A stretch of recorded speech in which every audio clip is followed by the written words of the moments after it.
And now back to your regular programming. If you speak better to yourself. You showed up for probably the dumbest conversation we've ever had on this show. Let's have that smile again. Tell me how that happens. Physically should not happen. Relax. If you say Give me as well. 3 times a day, God will line it up. He's just an absolute hack, and he gets his ass kicked by the teammates every week.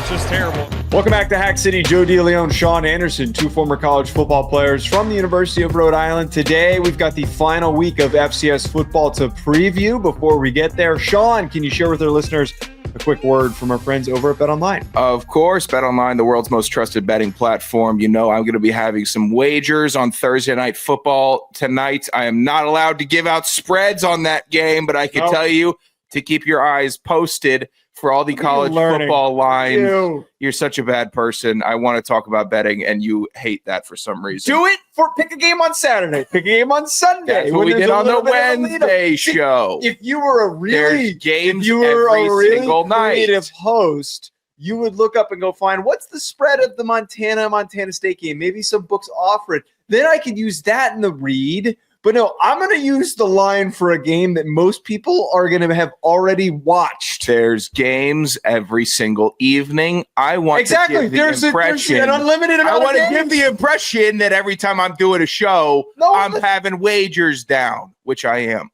And I'm doing it at BetOnline because they have the largest selection of odds on everything football, NBA, and college basketball. NHL, UFC, MMA. They got everything that I need. Especially when I'm trying to gaslight my co-host. It's very fun. It's very fun to do. Head to BetOnline today to get in on the action with America's most trusted site for online wagering. Did you see his vein in his forehead there? BetOnline. The game starts here. I saw it. It went through the. Hey, nice, clever retort. That's smart. Yeah, well, when you that's say the dumb, real witty. When you say dumb shit, I'm tired of trying to come up with something clever to say. I'm going to respond the way that you sound. All right, Brawl the Wild's first game that we're going to get to here. Montana versus Montana State. The most obvious thing that we're bringing up is I got to know who the hell is playing quarterback.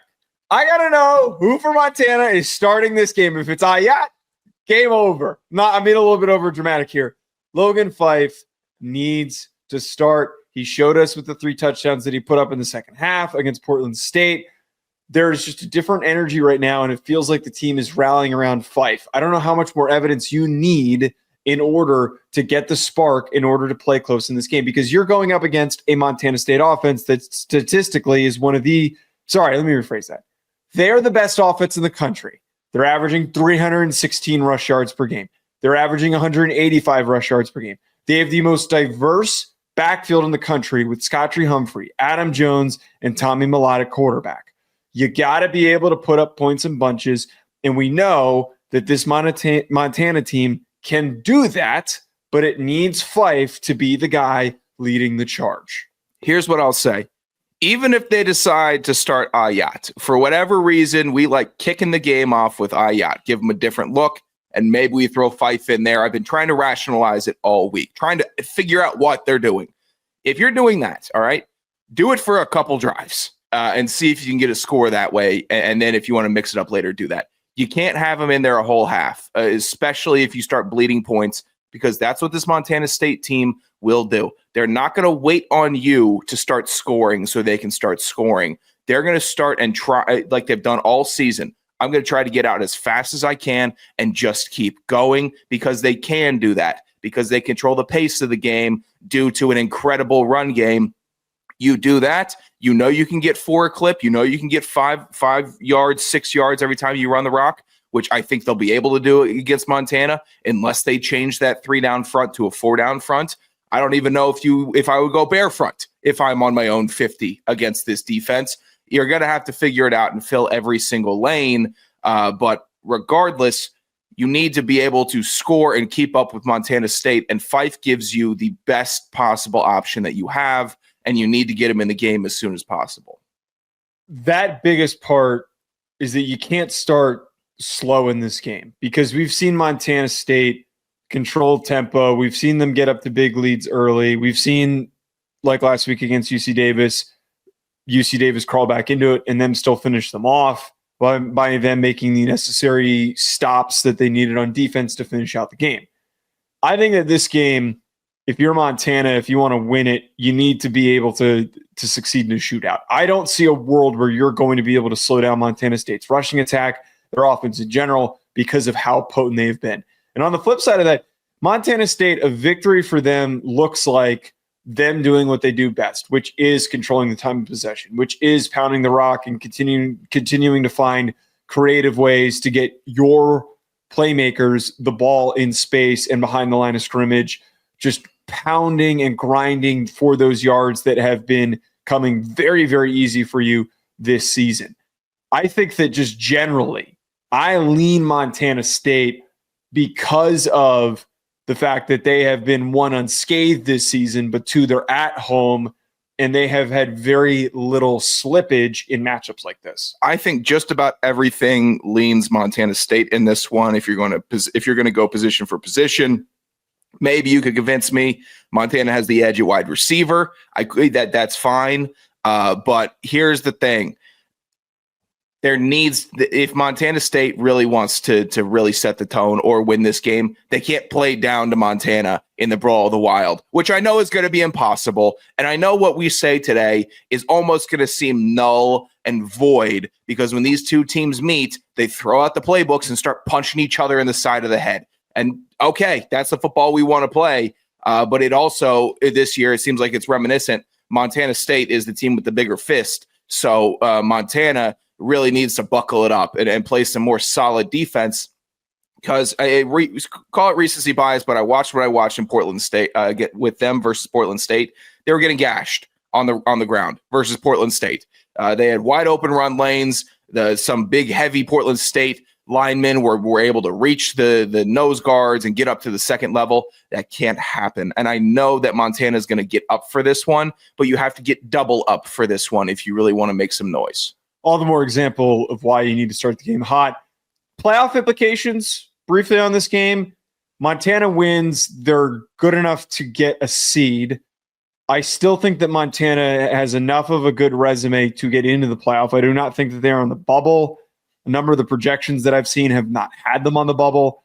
I think if Montana State loses this game, they're still a seeded team. And obviously, if they win, they outright could be the number one team. And I actually would argue I wouldn't be surprised if we don't see Montana State jump North Dakota State. But it's going to be a 1-2 debate, which we're going to get to North Dakota State in a second. It's going to be a 1-2 debate. And actually, I take that back. I think that Montana State's still probably going to be the 2 seed because because NDSU, because a ranked win over SDSU for North Dakota State and over South Dakota, who's a top 5 team, that's a super impressive resume. But that's how I see this. I don't think Montana's in jeopardy of getting bounced out. That's fair. I lean a bit eye test. So I may have, you may think I jumped the gun when I put Montana State back at 1 after this past week. So be it. It'll be a real dicey decision if Montana State wins and North Dakota State wins, because you make a very good point. That is a massive resume victory. And South Dakota and South Dakota State are a wagon and a semi-wagon. We're going to see if the semi-wagon's a real wagon this week. Speaking of that North Dakota State-South Dakota game, this is a really strong way to finish out the year for both teams. And we've certainly been high on the Bison this season because Cam Miller has been playing out of his mind. The passing game has been the most explosive we've seen it, maybe even more so than when Trey Lance was the starting quarterback. 77% completion percentage, 22 touchdowns for Miller. And he's been connecting with Trey Lance's little brother, Bryce Lance, as his number one target. 636 on the year for yards and 10 touchdowns. We, of course, know they run the ball really freaking well with Shamar Brown, who's got 920 yards and 12 scores. This game does kind of make me wonder if it has the makings of being high scoring, because we know how productive South Dakota's rushing attack is with Charles Pierre Jr. and Travis Thies, who are combined for 1,800 yards and not over 26 touchdowns. They have 26 touchdowns. The only pause I have for that, though, I really think that North Dakota State, South Dakota State is going to look very similar to the way that this matchup for North Dakota State did against South Dakota State. I think it's going to be grind you out, and then North Dakota State late in the fourth quarter is going to be able to cap off one or two drives that is going to give them a strong enough lead to win the football game? I'm going to put blame on two different teams this year. That's Northern Iowa and Missouri State for two different reasons. Northern Iowa for being down this year, and Missouri State for deciding to move up because the Missouri Valley this year has been a little weak in the midsection. The bottom we never really paid too much attention to, but there's no reason why we haven't been talking more about North Dakota State having the number 2 offense in the nation and South Dakota having the number 3 offense in the nation. And it's just because they haven't had premier matchups because the conference has been a little weaker this season. These are two very, very good teams that have improved in a lot of different ways from last year. North Dakota State, obviously, you mentioned Cam Miller. He's been great and added a lot of balance to that offense that they've been lacking. And South Dakota, they just did everything they did last year, but better. Charles Pierre Jr. and Travis Thies got better and kept on doing what they do. Bauman kept on better. It's just a continuation and decided, all right, last year, I know I was hard on them at the end of the year. They deserve to have a little bit of flack. But this year, they kept going. They built off all of their mistakes, and they just kept on churning. And they're the clear number 3 in this conference with an opportunity to be a number 2, or at least open up that door to have that conversation, take the next step, and try to take down a big brother. So it's been really impressive. But hopefully next season, the MVFC can get a little stronger, a little tighter, so we can shine some more light on them. I know we've been a little Big Sky and CAA heavy to this point, but both teams have been have turned in very, very good years. Well, we've had seemingly a lot less, and you kind of alluded to, we've had a lot less like big matchups in the Missouri Valley Football Conference. I feel like every week we would always have one, and it feels like it was not the case this year. I'm leaning North Dakota State right now. I think North Dakota State wins this football game because common opponent. I don't love doing transitive property, but the fact that North Dakota State was good enough to beat South Dakota State, who beat South Dakota, makes me feel good about that. I think that they have the front. If there is a team that can slow down this rushing attack, it's going to be this North Dakota State squad. I stand by, though, that projection that I think this game is going to, whatever the under is, I'm taking that under. I think that it's going to be like a 24-14 game or like a 24-21 game. Maybe a late score by South Dakota brings us within reach, but it just closes out for a win for North Dakota State. It's worth noting, again, South Dakota State, the first like real challenge for South Dakota. Travis Thies only had 78 yards rushing. Charles Pierre only had 3 carries for 2 yards. 2 yards. I think he went down with an injury or something like that in this game, but they could not get anything going on the ground. And that was what we can expect, I think, from a team that has the bodies up front to slow them down. Yeah, this is a very slight lean in this one with a 7-yard differential between the two teams in rush yards allowed per game and about a 60-yard differential between the teams in pass yards allowed per game. So I think I'm leaning. Okay, I think I'm leaning NDSU, but for FC estimates, I think I'm gonna have to pick South Dakota. So I'm just letting you know. By the way, for game breakdown, that's a little bit different. You're pulling some real cowardly bullshit that you get to pull this off. By the way, what do you mean? Like, since when do we handicap FC estimates? That like you've never done this before. Once you start, I have to pick 4 games opposite of Joe in order to tie things up. That's literally what you did. Once you started saying, I'm just going to start picking all I have to do is pick the same as you. That made me go to desperation. All right, so I'm going to make some changes today when we're doing these. Go ahead. I dare you. I got a little trip traps in there, so I'm hoping you make some changes. I don't like all my picks. I hope you flip them up. All right, we'll see. Go ahead, pimp. Change them. Let's get to FC estimates. Southeastern Louisiana. Oh, actually, wait. Before we get to FC estimates, just quickly going over the playoff implications for this. I think that if North Dakota State wins, they're the 1 seed for me. If North Dakota State loses, the furthest I would realistically see them fall would be probably 2. I don't know what to do in that situation. I'll say they don't drop out of 8. Okay. Yeah. That's lazy. I'm we just can letting be you a little bit more articulate than that. The furthest I think that we could see them drop, this isn't where I would drop them. The furthest we could see them drop is 4, because then that is a conundrum, because the counter argument is going to be like, well, South Dakota beat North Dakota State, so therefore they should be ranked ahead of North Dakota State, and they both have the same record. But then where do you put South Dakota State, who lost to North Dakota State but beat South Dakota? This is a mind F, and I don't think that there is a right answer.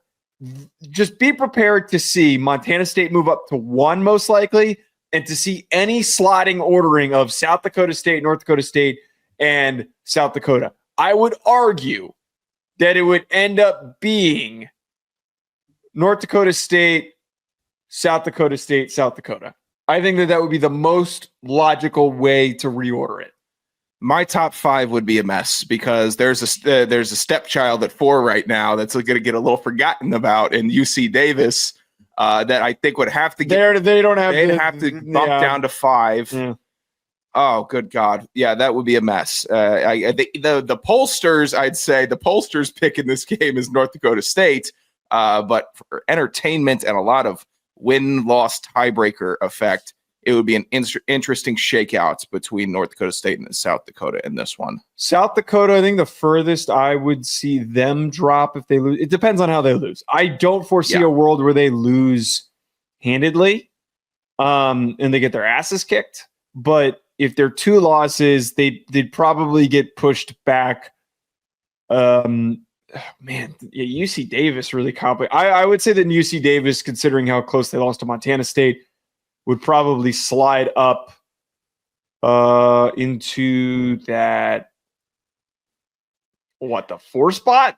Depending on how they lose. They're already in the 4 spot. I don't think I could put South Dakota under Incarnate Word. That's when we have to really start comparing resumes. I wouldn't move. I don't think South Dakota would move that far behind Incarnate Word. The furthest. I just think I have them at 6 right now is all. I think South Dakota would just bump slightly behind UC Davis, and that's how the seeding would be. If you lose a close game to North Dakota State, you should not be dinged for it. They should still be a top 5 seed at the bare minimum. It's giving me a headache. Let's go blowout. Let's go big blowout. All right, let's get to FC estimates where I'm nearing a blowout against this soy boy, Sean Anderson. 74 and 110 for me. So, no, that's not the record. Why do you write it like this? 74, it should be a slash. Learn simple mathematical. I've kept the books perfecly all year. Writing. Okay, don't go fiddling because you don't know how to speak. 74 out of. It's a fraction. 74 out of 110. You have 70 out of 110. I am 4 picks up on you. About to turn your glasses into a fraction if you would take that bass out of your voice. Yeah, no, I'll pick it up if I feel like it. Asshat. Southeastern Louisiana versus Nichols. This is your first bad pick. Who do you got? Yeah, Nichols. Southeastern Louisiana, not falling for any of these traps. North Dakota versus Illinois State. Oh, maybe that one wasn't a trap. Illinois State. I was debating on this one, but if you want to mirror me, I'm going to take Illinois State. I'm not going to move off of that. Monmouth versus Stony Brook. Monmouth. Loser pick. I'm not falling for that. I'm not falling for that. I don't want you to fall for it. Season's on the line for Stony Brook. If I'm going to die with Monmouth. That's what I want. That makes me I really hope that ends up being a close one. See, if you really had some balls, you would do Montana beating Montana State. So I'm going to take Montana State here, and you're going to Montana State. Okay. North Dakota State versus South Dakota. South Dakota.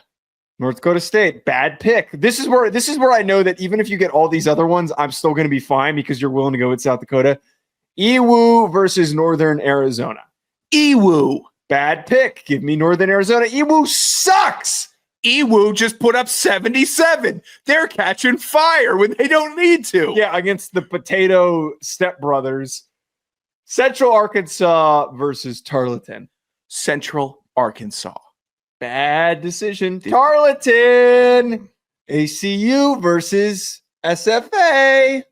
ACU. Could have gotten an upset on that one. There's so many that you could have done upsets on. You thought you were going to How do you flip it up? No. Big Daddy. Yeah, see, I'm not flipping shit. I'm not flipping shit. I got my 5. I got when I go 5-0. No. You told me that you had this plan to trick me, and you announced it. So no, I'm not. I don't need to win it all this week. We got playoffs. We got a lot of stuff. All right, ACU versus SFA.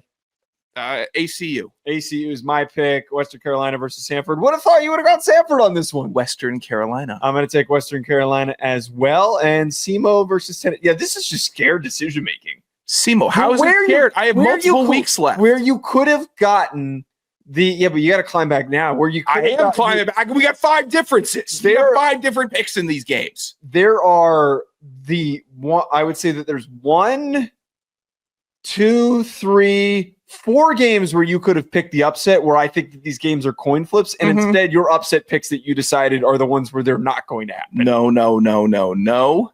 Just you wait and see how this shakes out. When you're sitting here, head in your hands next week saying, well, the impossible happened, I guess. You're calling upon FCS. You're calling upon then we're going to be looking at 5-10 this week. You've done it before. You've done it plenty down the stretch. You let me way back in this. Yeah, but I was down by double digits, and I've scrapped and clawed.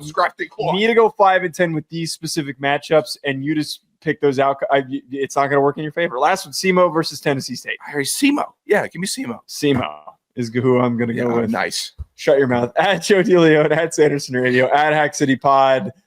Please give us a review on Apple Podcasts. Hit that subscribe button, and we will be back early on next week to react to. Actually, probably, I don't know if we're going to. No, we can probably on Sunday do a quick reaction to the rankings, but we'll be TBD on that.